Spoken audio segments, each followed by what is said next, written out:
cey su Afrique andi woon ndam li ci coupe du monde bi ci Russie loolu leneen la réewum Égypte Maroc Nigéria Sénégal ak Tunisie ñoo war a taxawal Afrique ci bile jogante ku ci nekk ci ñoom xam ne yen bi diis na lool ndax yaakaar gu sa réew am ci yow. ci atum 1934 le réewum Égypte njëkk a taxawal Afrique ci bile jogante ñu xaar lu yàgg di atum 1970 réewum Maroc qualifié 1974 Zaïre dem coupe du monde ndam lu njëkk Afrique am ko ci coupe du monde waa Tunisie ñoo fa jaar ak Diab joueur bu xarañ ci atum 1978 Algérie ñu sàcc ko ci atum 1982 ba ñu àndeek Rabat Madjer ak Belloumi def fa jaloore gu kenn dootul fàtte ba mukk Maroc ànd ak Khayri ak Krimo ci atum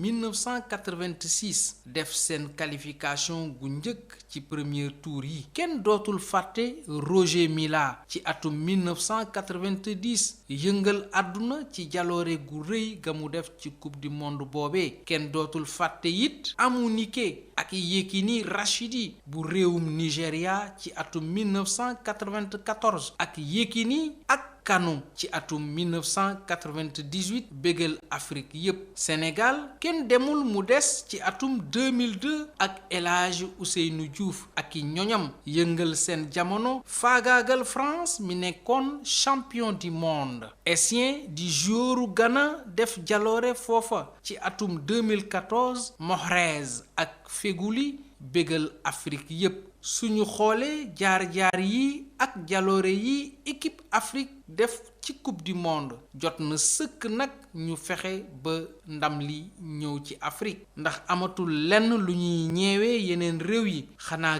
gëm sa bopp rekk moo ci des Afrique ca kanam ñi ngi xaar ndam li ndax am nañu yaakaar ci yéen